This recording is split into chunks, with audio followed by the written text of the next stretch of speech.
Hello student, welcome to UP board classes. आज हम क्या पढ़ने वाले हैं? जैसा कि आपने थंबनेल में देख लिया होगा, आज हम पढ़ेंगे उद्योग और व्यापार। इकोनॉमिक्स के चैप्टर 2 का टॉपिक है ये। तो चलिए स्टार्ट करते हैं। क्या है इस टॉपिक में? उद्योग और व्यापार। उद्योग किसे कहते हैं? उद्योग कहते हैं किसी भी व्यापार, बिजनेस को कह सकते हैं। ठीक है, फैक्ट्री कोई लगेगी तो हम अपना उद्योग खोलना चाहते हैं, हम अपना बिजनेस खोलना चाहते हैं, तो इसको इस वे में समझ सकते हैं, सिंपल भाषा में। व्यापार भी कहीं ना कहीं यही है। ठीक है, फर्स्ट पॉइंट क्या है? किसी राष्ट्र का औद्योगिक क्षेत्र उस राष्ट्र की रोजगार के स्थायी अवसर उपलब्ध कराता है। कोई भी राष्ट्र है, उसमें उद्योग अच्छा होगा, उद्योग अगर अच्छा होगा तो कहीं ना कहीं वो राष्ट्र क्या करेगा? उन्नति की ओर जाएगा। उस राष्ट्र में सब कुछ अच्छा होगा। अगर उद्योग बेकार होगा तो वो राष्ट्र इतनी उन्नति नहीं कर पाएगा, इतना अच्छा विकास नहीं कर पाएगा। ठीक है, क्यों मैं ये बात कह रहा हूँ? क्योंकि उद्योग जो होता है ना, उद्योग कहीं ना कहीं एक परमानेंट जॉब लोगों को ऑफर करता है। स्थायी रोजगार का मतलब है परमानेंट जॉब। ऐसा नहीं कि आज जॉब मिला, कल नहीं मिला, फिर परसों मिला, ऐसा कुछ करके नहीं। जैसे नॉर्मली हम कृषि क्षेत्र में देखते हैं। अच्छा, कृषि क्षेत्र का एग्जाम्पल मैंने क्यों लिया? क्योंकि कृषि क्षेत्र हमारा बहुत मेन है, ज़्यादा से ज़्यादा जनसंख्या उसी पे टिकी हुई है, इसलिए मैंने लिया उसका एग्जाम्पल। ठीक है, तो कृषि क्षेत्र में क्या होता है? ऐसा नहीं होता, स्थायी रोजगार नहीं है उसमें। हो सकता है 2 दिन बाद मिले और उसके बाद फिर ना मिले। जब हमने कृषि क्षेत्र में फसल बो दी, उसके बाद हम क्या करेंगे? उसकी देख रेख करेंगे बस, और कुछ तो काम नहीं है। तो ये जॉब नहीं मिला ना और दिन तो वही चीज़। लेकिन औद्योगिक क्षेत्र में ऐसा नहीं होता। औद्योगिक क्षेत्र में आपको एक स्थायी जॉब मिलता है, एक परमानेंट जॉब मिलता है। परमानेंट जॉब का मतलब आपको रोज जॉब मिलेगा। ऐसा नहीं है कि आज मिला, कल नहीं मिला, फिर परसों मिला, ऐसा नहीं होगा, रोज जॉब मिलेगा। तो इसलिए जितना औद्योगिक क्षेत्र विकासशील होगा, देश में उतनी ही अच्छी विकास होगा, देश उतना ही उन्नति करेगा। ठीक है, तो औद्योगिक क्षेत्र क्या है? अगर किसी राष्ट्र में औद्योगिक क्षेत्र अच्छा है तो वो रोजगार के स्थायी अवसर उपलब्ध कराता है। औद्योगिक क्षेत्र अच्छा है तो वो उन्नति करेगा, उन्नति करेगा तो वो रोजगार के स्थायी उपलब्ध कराएगा, रोजगार के स्थायी अवसर उपलब्ध कराएगा। नेक्स्ट क्या है? देखो, एक क्वेश्चन है, एक क्वेश्चन मैं तुमसे पूछता हूँ। तुमसे इसलिए पूछता हूँ क्योंकि तुमने इससे पहले पढ़ा भी होगा ये चैप्टर, तुमने इससे पहले लेक्चर्स भी देखे होंगे इस चैप्टर से रिलेटेड। इससे पिछले चैप्टर का एक क्वेश्चन है कि जब भारत के टाइम आज़ादी, मतलब भारत आज़ादी के समय में था, स्वतंत्रता का समय था, उस टाइम देश में कौन कौन से उद्योग चल रहे थे, या कौन से उद्योग जस्ट लगे थे, या कहने का मतलब उस टाइम कौन कौन से उद्योग का जिक्र है किताब में, या कौन कौन से उद्योग चल रहे थे। एक एग्जाम्पल के लिए एक मैं बता देता हूँ, बाकी मैं एक्सपेक्ट करता हूँ कि तुम कमेंट सेक्शन में लिखोगे कौन कौन से उद्योग थे। एग्जाम्पल के लिए एक TISCO, Tata iron steel and company. ठीक है, तो मैंने एक एग्जाम्पल बताया, ये उस टाइम चल रहा था। ठीक है, उम्मीद करता हूँ कि आप कमेंट सेक्शन में भी लिखोगे कि कौन कौन से दूसरे भी थे, और भी थे, मैं ये कह सकता हूँ और भी थे। तो लेकिन कितने भी थे तो सीमित ही ना, असीमित नहीं थे ना। 5, 6, 20, 25 ऐसे तो नहीं थे ना, 2, 4, 5, 6 थे लगभग, ज़्यादा से ज़्यादा 5 के आसपास थे, और बहुत 20, 25, 50 नहीं थे। ठीक है, तो वो चीज़। तो स्वतंत्रता के समय भारत में सीमित उद्योग थे, उद्योग सीमित थे। सीमित का मतलब होता है कि बहुत ज़्यादा ना होना, थोड़ा सा एक लिमिटेड मात्रा में होना, लिमिटेड। तो इसलिए अब सीमित उद्योग है। मैंने उद्योग का इम्पोर्टेंस बता ही दिया कि जहाँ पे भी उद्योग अच्छा होगा उस राष्ट्र की उन्नति होगी, उस राष्ट्र में विकास होगा। ये बात सरकार भी जानती है कि अगर उद्योग अच्छा होगा तो कहीं ना कहीं लोगों को परमानेंट जॉब मिलेगी। जॉब देना ना सरकार की बड़ी सिरदर्दी होती है। बड़ी सिरदर्दी मतलब जिम्मेदारी किसकी? जॉब देने की, सरकार की। अब अगर औद्योगिक क्षेत्र जॉब देने के लिए रेडी हो जाता है, या औद्योगिक क्षेत्र इतना विकासशील हो कि लोगों को जॉब दे देता है, तो फिर सरकार के ऊपर से टेंशन कम हो जाएगी ना लोगों को जॉब देने की, है ना। तो वो चीज़ तो सरकार भी चाहती है कि औद्योगिक क्षेत्र अच्छे से अच्छा हो, अच्छे से अच्छे औद्योगिक क्षेत्र और नए लगे, ताकि रोजगार भी लोगों को मिलता रहे और देश में जो उत्पादन प्रक्रिया होती है वो भी चलता रहे साथ साथ। तो सरकार ने क्या करा? औद्योगिक क्षेत्र सीमित थे, इसको थोड़ा बढ़ाने के लिए सरकार ने पंचवर्षीय योजनाएं बनाती है ना, उसमें पंचवर्षीय योजनाओं में औद्योगिकीकरण पर अधिक बल दिया। औद्योगिकीकरण मतलब कि ज़्यादा से ज़्यादा उद्योग खुले, ज़्यादा से ज़्यादा लोग उद्योग में इंटरेस्ट ले, अपना पैसा लगाएं उसमें या फिर बिजनेस करें। कहने का मतलब कि ज़्यादा से ज़्यादा उद्योग खिले और लोगों में प्रचलन हो कि उद्योग भी पैसा कमा सकता है या उद्योग से भी लोग अमीर बन सकते हैं। ठीक है, तो वो चीज़। नेक्स्ट टॉपिक आ जाता है, अच्छा सरकार ने बहुत कोशिश करी कि उद्योगीकरण को बढ़ावा मिले। अब उद्योगीकरण में भी दो तरह के उद्योग होते हैं। दो तरह के उद्योग कैसे, या तो सार्वजनिक क्षेत्र या फिर निजी क्षेत्र। किस क्षेत्र को ज़्यादा बढ़ावा मिले, ठीक है ना, औद्योगिकरण में किस क्षेत्र को ज़्यादा बढ़ावा मिले। सार्वजनिक क्षेत्र मतलब होता है गवर्नमेंट सेक्टर, ठीक है, प्राइवेट सेक्टर नहीं, गवर्नमेंट सेक्टर। निजी का मतलब होता है प्राइवेट, कोई अकेला आदमी खोलता है ना उसको कहते हैं निजी, लेकिन जब गवर्नमेंट कुछ ना कुछ खोलती है तो उसको कहते हैं सार्वजनिक या फिर पब्लिक सेक्टर कह सकते हैं इसको हम, इसको कहते हैं प्राइवेट, इसको कहते हैं प्राइवेट। भारतीय औद्योगिक विकास में सार्वजनिक क्षेत्र या निजी क्षेत्र, औद्योगिकरण का विकास करना है, औद्योगिक का विकास करना है भारत में, विकास में किसका ज़्यादा शेयर होगा, सार्वजनिक क्षेत्र का ज़्यादा शेयर होगा या निजी क्षेत्र का।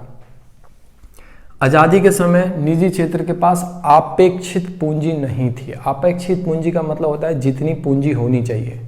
देखो आज़ादी के समय बहुत सारी हमारे पास एक मुश्किल था, क्या था कि देखो लोगों के पास तो पूंजी नहीं थी, पहली बात, मैक्सिमम के पास पूंजी नहीं थी। कोई एक आध ऐसा हो राजा महाराजा जिसके पास कैपिटल हो अपना बिजनेस लगाने का, लेकिन वो बिजनेस क्यों नहीं लगाएगा, क्यों नहीं लगाएगा।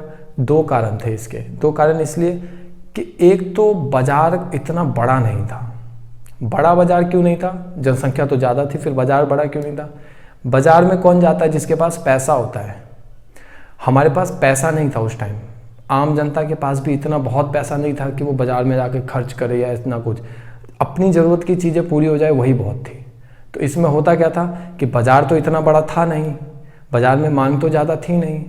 अब मांग ज़्यादा नहीं होगी तो बाजार की क्वालिटी क्या होगी। बाजार की क्वालिटी कहने का मतलब स्थिति बाजार की, कि लोग समझते हैं ना कि कई बार ऐसा होता है कि अरे इस फील्ड में पैसा लगाओ, इस टाइम आ रहा है, इस फील्ड में पैसा आ रहा है, इसमें बिजनेस करो।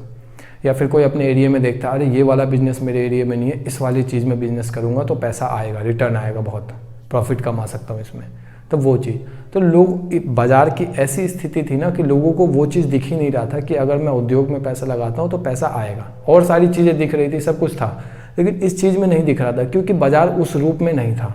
बाज़ार की वो स्थिति नहीं थी कि कोई पैसा लगाए तो उसको रिटर्न भी मिले, वो लाभ प्राप्त कर सके बाज़ार से, ऐसी स्थिति नहीं थी। ना आकार अच्छा था ना स्थिति अच्छी थी, ठीक है। तो वही चीज़ है कि आज़ादी के समय निजी क्षेत्र के पास अपेक्षित पूंजी नहीं थी, ठीक है। एक तो पूंजी नहीं थी, और जिनके पास पूंजी थी भी वो उद्योग में निवेश के लिए बाजार की स्थिति अनुकूल नहीं थी।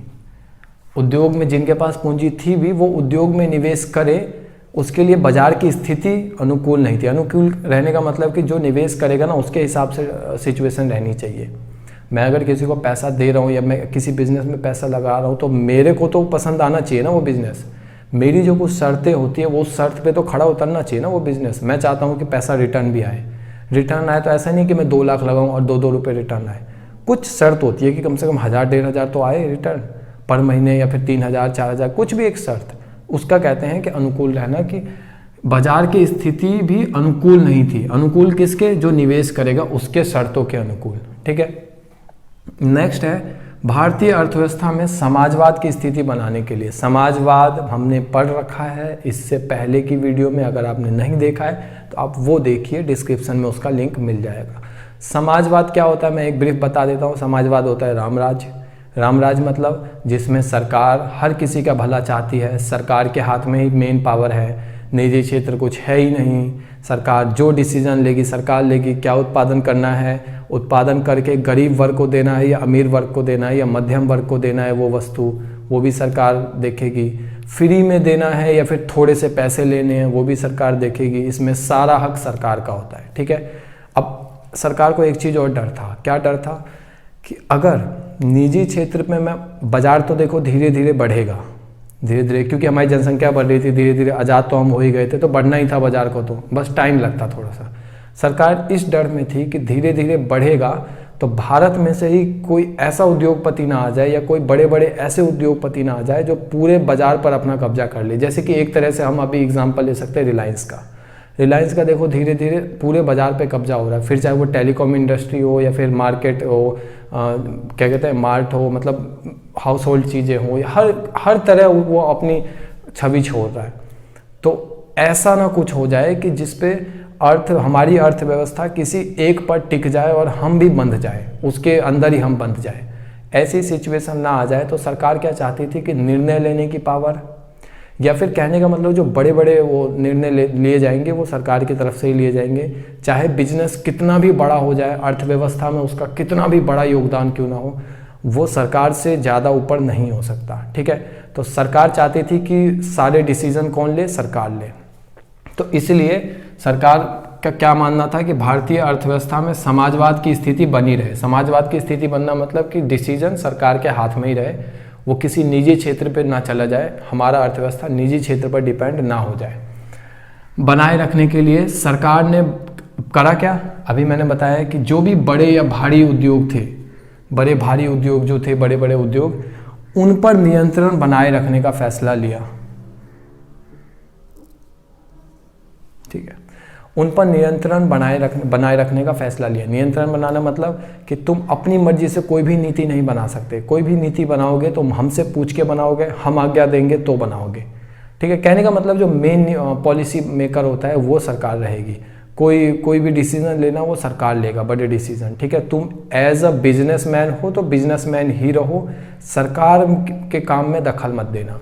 तो इसलिए क्या करा सरकार ने कि जो बड़े बड़े उद्योग थे ना, बड़े बड़े उद्योग, उन पर अपना नियंत्रण बनाने के लिए द्वितीय पंचवर्षीय योजना में फैसला लाया। क्या फैसला लाया? फैसले थे, अभी नेक्स्ट वीडियो में हम पढ़ेंगे कि क्या क्या फैसले थे।